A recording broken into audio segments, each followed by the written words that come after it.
2025년 대림절, 오늘은 네 번째 주간 말씀을 전하게 됩니다.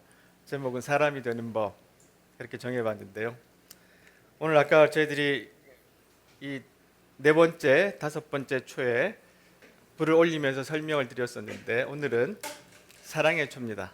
그래서 네 번째 분홍의 초에 또 불을 올렸고, 또 오늘 또 성탄 예배로 드리기 때문에 예수님의 초, 이렇게 해서 네 번째, 다섯 번째 초에 불을 올렸습니다.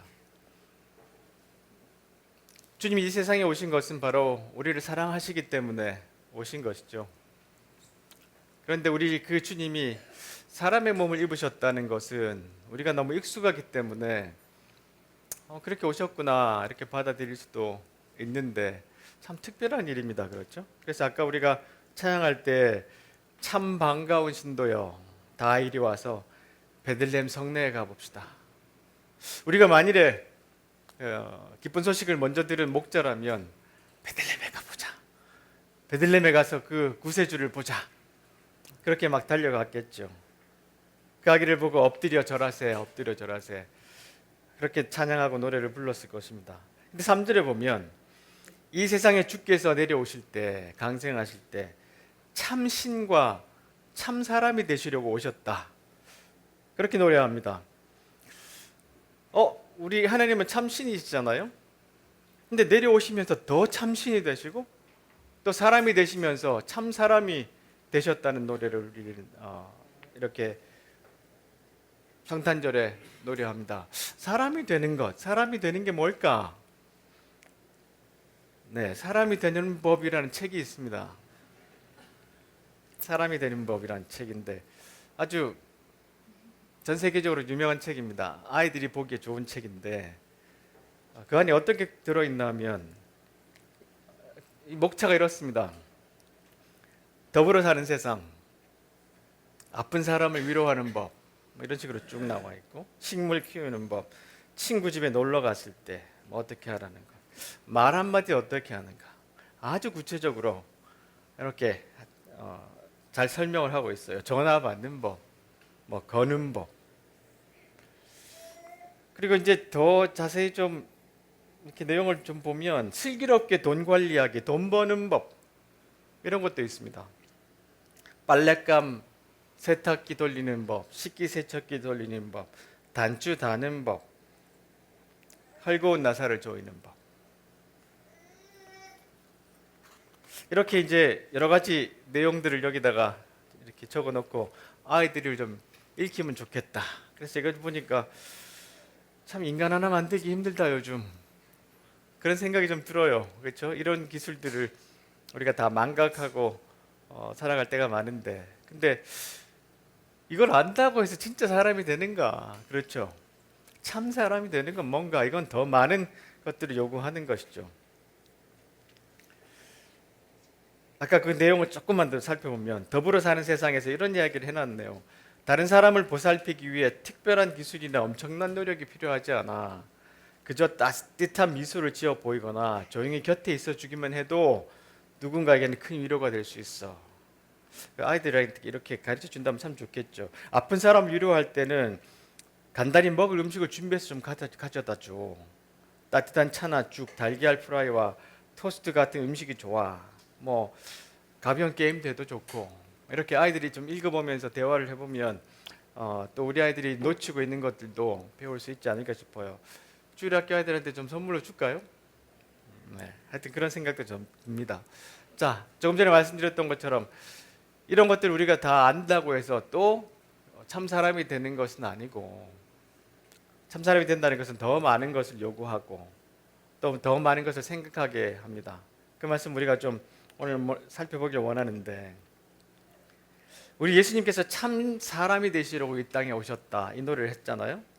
첫 번째로 우리가 좀 생각해 볼 것은 스스로를 피조물로 만드신 창조자, 신이 경계를 건너오셨어요. 하나님께서 이 세상을 다 창조하시고 난 다음에 스스로 피조물이 되셨다는 거예요.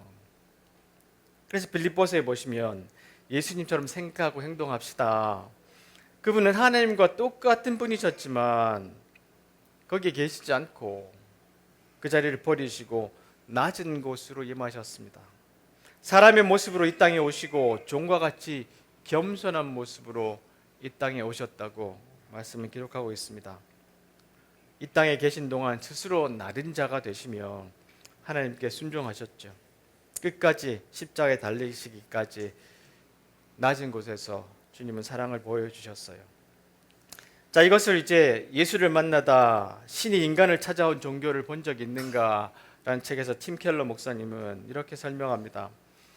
성경의 독특한 메시지의 핵심은 초월적이고 영생하는 신이 스스로 지상에 오셔서 고통과 죽음을 겪는 약한 존재가 되었다는 것이다. 이게 기독교의 핵심 메시지죠.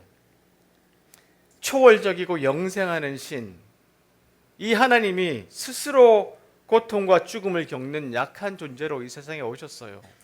그게 성탄이죠.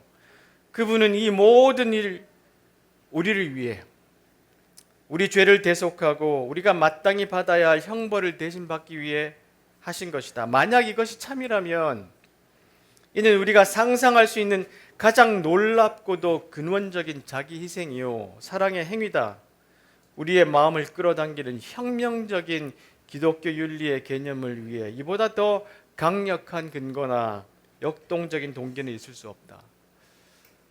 제가 지난번에 상상 시리즈에서도 말씀드렸던 것처럼 하나님의 가장 위대한 상상, 이것이 사람의 몸을 입고 이 땅에 오시는 것이라 그런 말씀을 드린 적이 있습니다.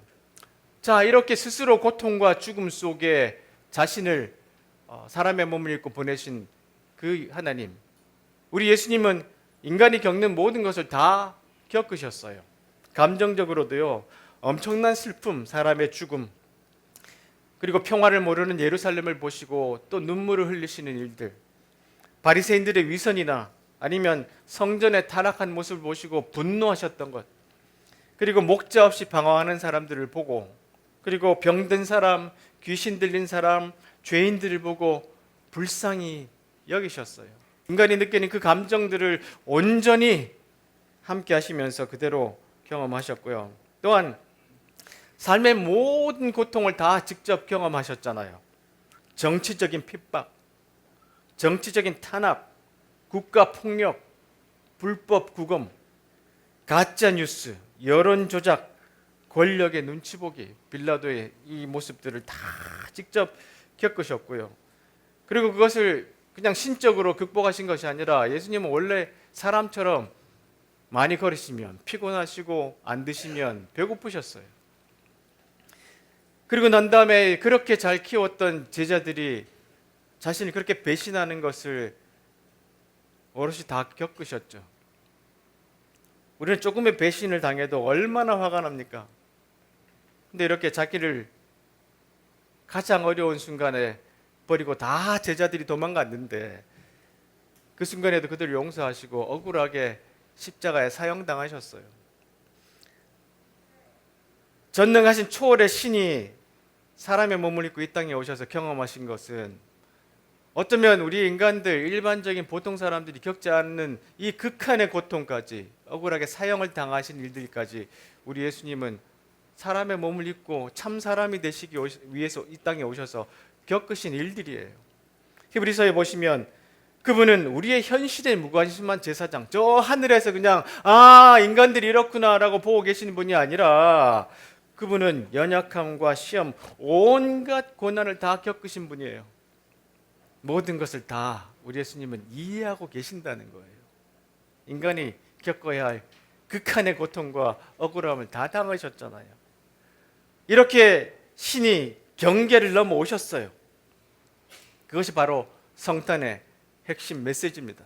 두 번째로 그 예수님, 그분이 그 경계 위에서 사랑이란 재료로 이 폭력과 거짓과 위선이 가득한 세상을 다시 쓰셨어요.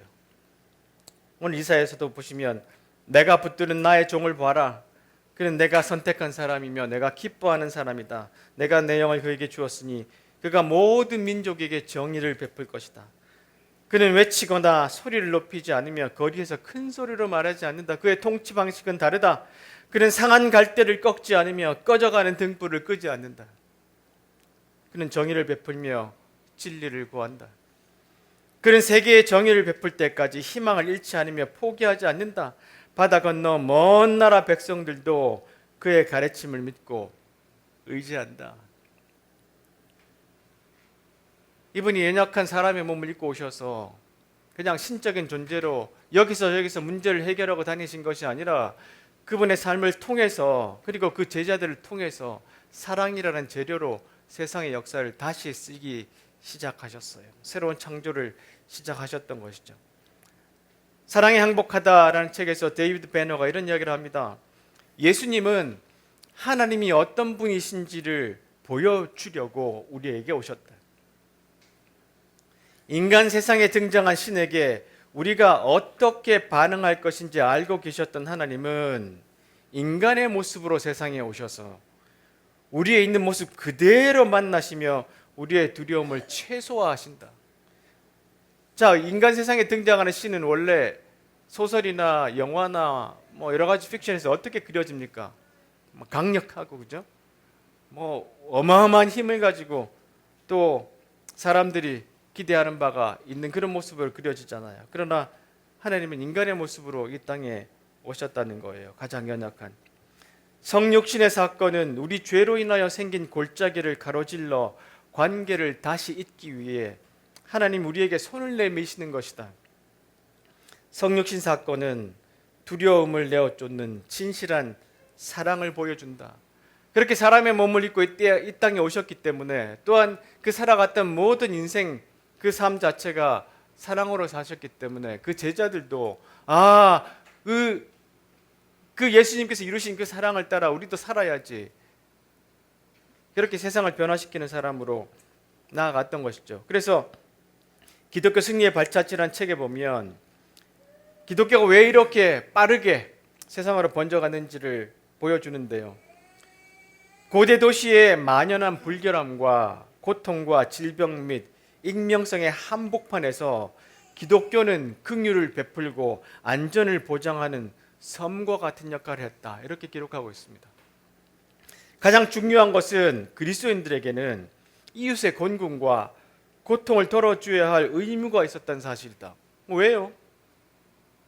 왜 그리스도인들에게는 이웃의 곤궁과 고통을 덜어줘야 할 의무가 있습니까?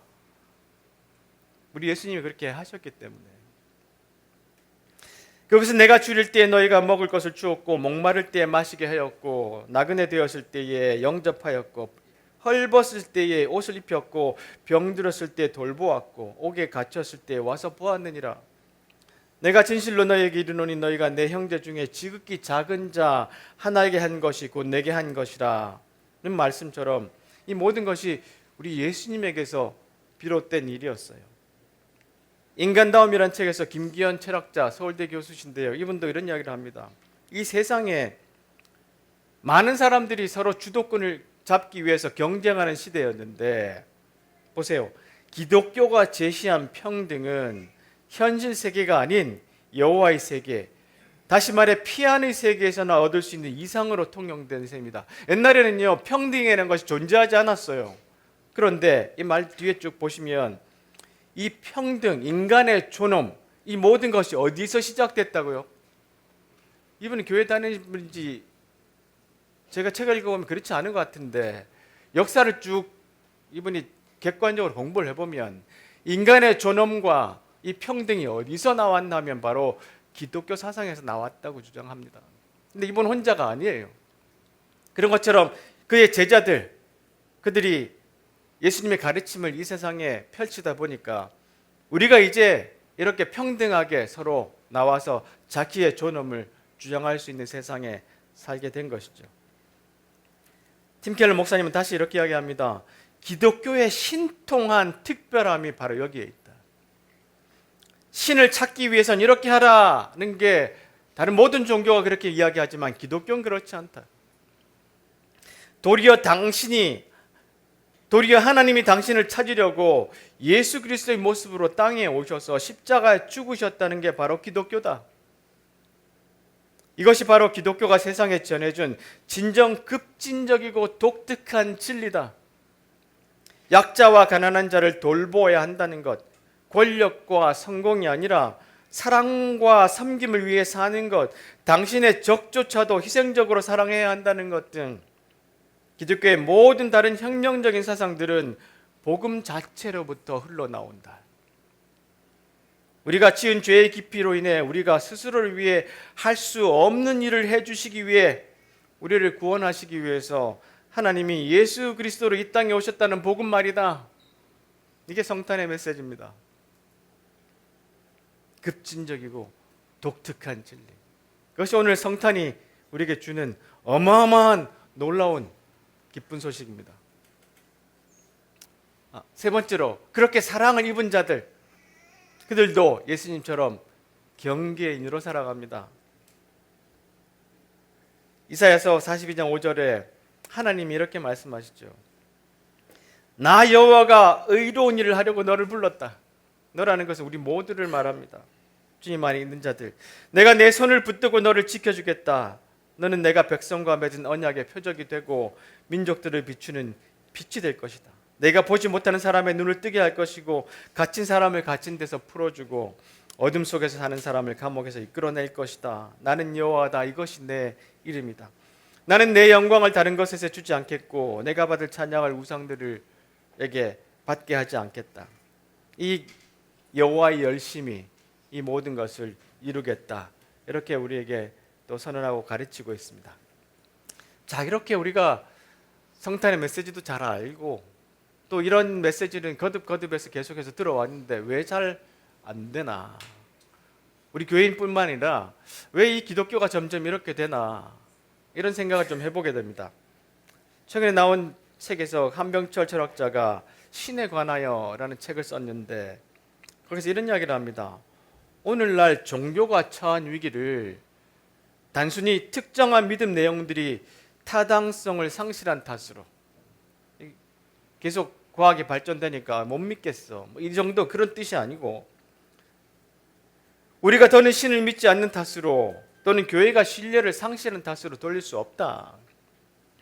오히려 구조적인 이유들이 있는데 우리가 의식하지 못하는 이유들이 신의 부재, 예수님을 제대로 못 믿게 만든다. 한 가지 이유는 주의의 몰락이다. 종교의 위기는 주의의 위기이기도 하다. 보기와 듣기의 위기다. 다른 책에서는 관조를 하지 않기 때문에, 성찰하지 않기 때문에 그렇다, 이런 이야기를 합니다. 신은 죽지 않았다. 과거의 신은 인간에게 자신을 드러냈는데 신의 드러남을 마주할 인간이 죽었다. 우리 주님이 성탄으로 이렇게 오늘 오셨다는 그 메시지를 들으면서도 우리가 보고 듣는 방법들을 제대로 잊어버리고 깊이 성찰하지 않으니까 주님이 이렇게 직접 우리에게 이렇게 메시지를 주셔도 잘 못 깨닫는 거예요. 잘 변하지 않는다는 겁니다. 제가 이 설교를 준비하면서 책 하나를 또 읽으면서 이렇게 생생한 비유를 여기서 또 설명할 수 있겠구나 하는 그런 어떤 철학자의 경험들을 만나봤는데요. 책 제목이 야수를 믿다, 이런 책입니다. 이분은 이름이 나스타샤 마르탱인데 프랑스의 인류학자입니다.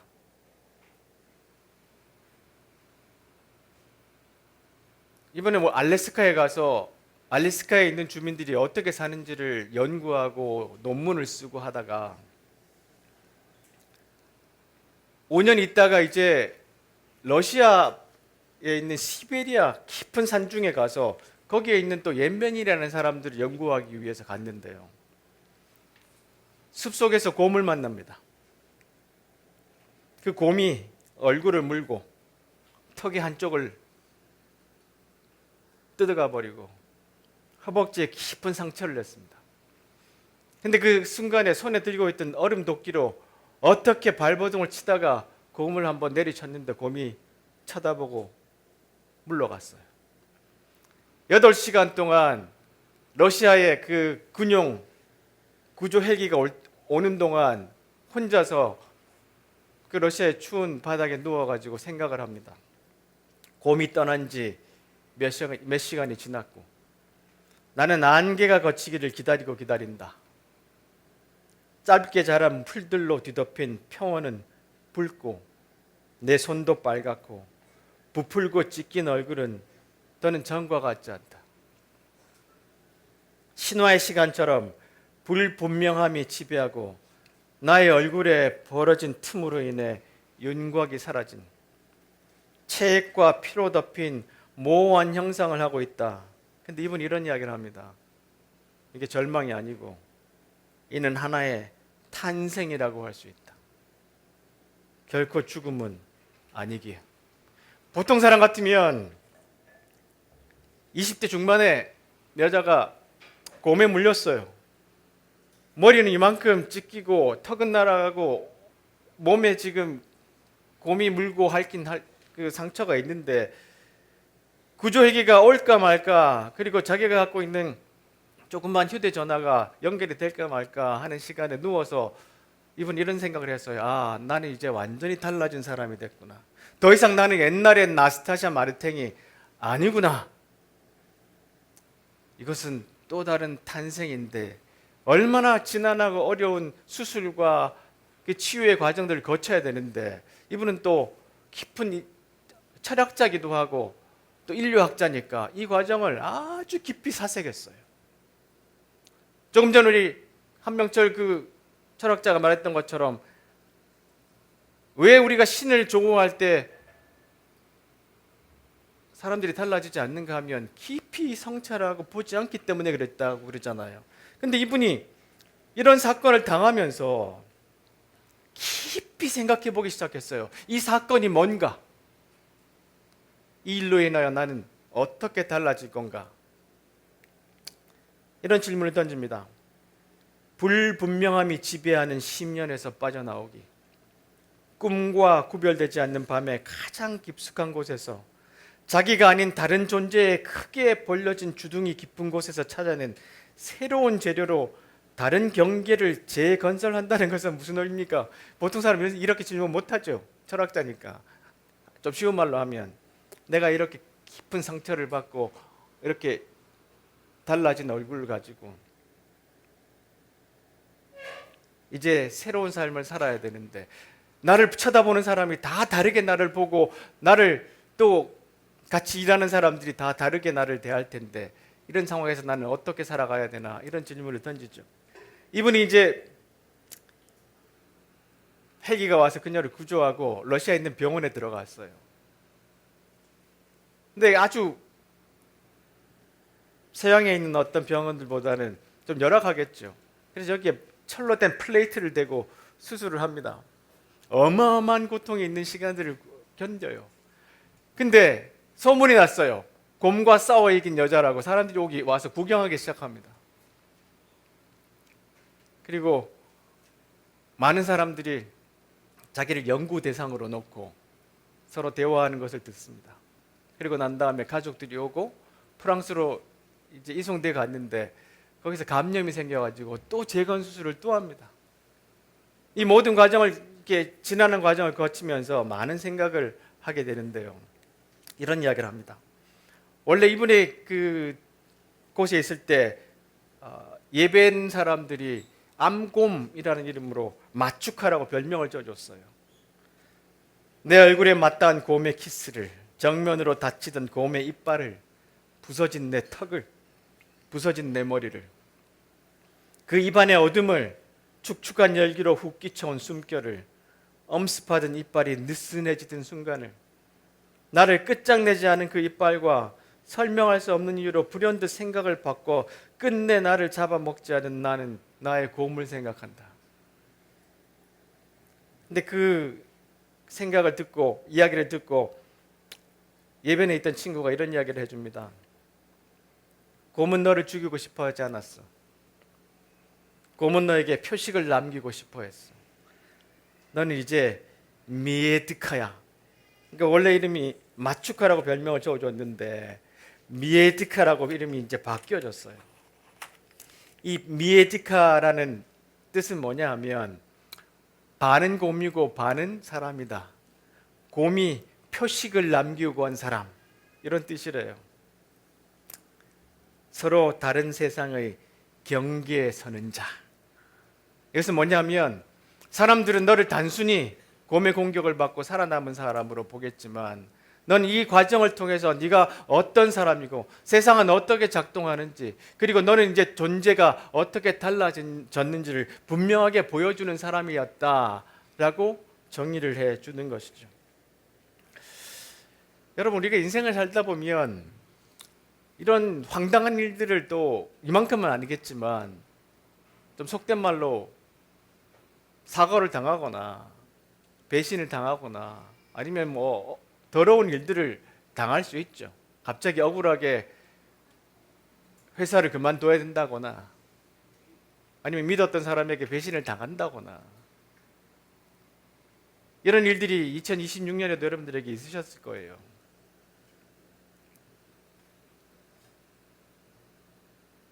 이렇게 곰에게 물린 것 같은 이런 순간들, 이렇게를 경험할 때 우리는 어떻게 되나요? 종종 대부분 왜 나만, 왜 내가 왜 하필 거기에 라는 원망들, 왜 러시아들, 왜 그 프랑스 의사들이 수술을 잘못해서 감염이 생겼을까 하고 점점 나빠질 수 있지 않을까요? 근데 이 경계에 섰던 사람은 그렇지 않다는 거예요. 더 성찰하고 더 깊어져서 더 나은 사람이 되기 위해서 노력하는데, 이런 생각이 좀 들었어요. 이렇게 곰에게 물린 것 같은 이런 일들을 우리가 경험할 때 우리는 과연 어떻게 반응하는가? 이 사람은 곰에 물리고 난 다음에 이름이 미에드카가 되었지만 우리는 예수의 사랑을 입은 사람으로서 우리는 그리스도인이라는 이름이 있잖아요. 그렇다면 말도 안 되고 아니면 억울하고 황당한 일을 당할 때 우리는 결심해야 돼요. 우리는 좀 더 나은 사람이 되어야 되겠다. 우리는 좀 더 사랑하는 사람이 되어야 되겠다. 우리는 좀 더 지난번 곰에 물렸을 때보다, 지난번 이 일을 경험하기 전보다 결심하고 선택하는 거예요. 좀 더 사랑하는 사람이 되어야 되겠다. 로한 윌리엄스가 이런 이야기를 합니다. 그리스도인이 된다는 것에서 이것은 분명히 그리스도인이 되는 데 따르는 가장 놀라운 신비 가운데 하나입니다. 우리는 완전히 상반되는 두 가지 일 가운데 섭니다. 하나님의 마음, 곧 아버지와 아들과 성령의 황홀한 기쁨 한가운데 서며 또 위험과 고난, 죄, 고통으로 가득한 세상 한가운데 섭니다. 경계에 선다는 거예요. 예수께서는 이 두 가지 현실 속에서 올바른 자리를 선택하셨으며 그런 까닭에 그 자리는 우리가 선택하는 자리가 됩니다. 나는 억울하고 나는 속상하고 나는 피해자다는 것에 갇혀 있는 것이 아니라 그런 일을 당할수록 우리 예수님이 그 고통을 다 겪으셨잖아요. 그럼에도 십자가에 죽으시면서 우리를 사랑으로 구원하신 것처럼 우리를 사랑을 입은 자들은 예수님이 선택하셨던 그 자리에 우리도 서서 그 전보다도 좀 더 나은 사람이 되어야 되겠다. 그것을 결단하는 것, 그것이 성탄의 의미가 아닌가 싶어요. 고린도후서에 보시면 그러므로 우리는 낙심하지 않습니다. 어려움을 당해도 겉사람은 낡아지지만 얼굴이 옛날에 그 아름다운 미모를 가진 얼굴이 아닐지라도 속사람은 날로 새로워집니다. 우리가 지금 겪고 있는 가벼운 환난은 장차 우리가 받게 될 영원하고 한량없이 큰 영광을 가져다 줍니다.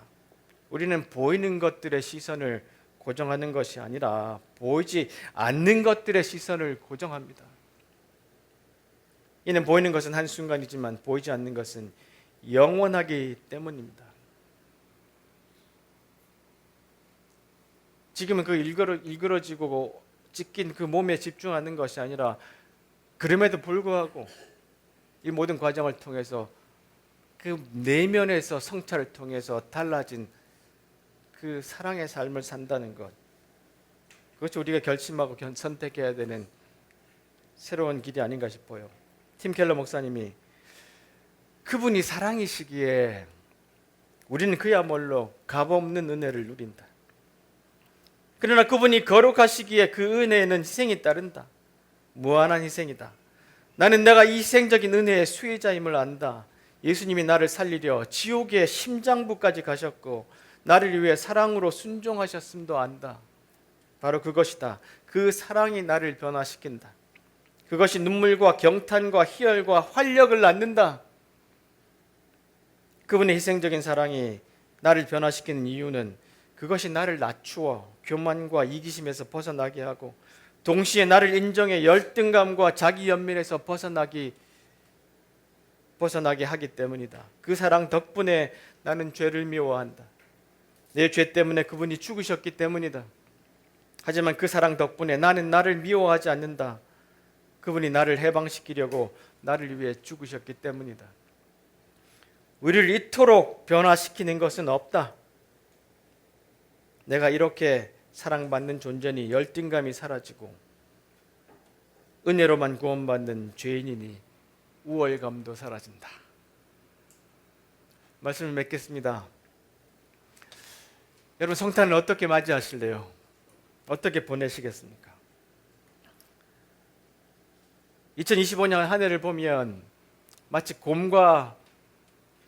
곰에게 물린 것 같은 일을, 황당한 일들을 경험한 분들도 있고, 작게나마 크게나마. 근데 그런 일들을 당하다 보니까 내 마음이 점점 더 냉소적이 되고 스스로를 아무것도 아닌 사람처럼 취급하게 되고 자꾸 안으로 움츠려드는 것을 느낄 때가 있을 겁니다. 저도 기독교에 참 많이 실망했거든요. 목사들에게 무지무지하게 실망했거든요. 노예에 당하고 이런 일들을 겪을 때마다 왜 내가 하필 이런 교회를 해야 되나? 그럴 때가 많죠. 근데 그럼에도 불구하고 우리가 결단하고 선택해야 되는 것은 바로 그 이유, 이 경계를 넘어오신 예수님, 그 사랑을 입은 자로서 우리도 그 경계에서 살아가는 사람이기 때문에 오늘도 선택하고 결단하고 좀 더 나아져야 된다, 저보다 라는 결단이 우리 속에 있기 때문이라 믿습니다. 이 성탄이 여러분 안에 살아있길 원합니다. 곰에게 물린 정도가 아니라 우리 예수님이 오셔서 우리를 새롭게 해주셨잖아요. 그분이 사람의 몸을 얻고 이 땅에 오셨잖아요. 그렇다면 우리도 다른 사람이 되어야 되겠죠. 좀 더 사랑이 많은 사람으로 변해야 되겠죠. 그런 성탄의 깊은 메시지가 우리 속에 흘러 넘치기 바랍니다. 바울 사도가 그렇게 말했죠. 나에게는 예수의 흔적이 있다. 곰에 물린 흔적이 아니라 예수님의 흔적이 있다는 것을 기억하고 예수님 닮아가는 우리가 되기를 원합니다. 이 시간 함께 성찬에 참여하겠습니다.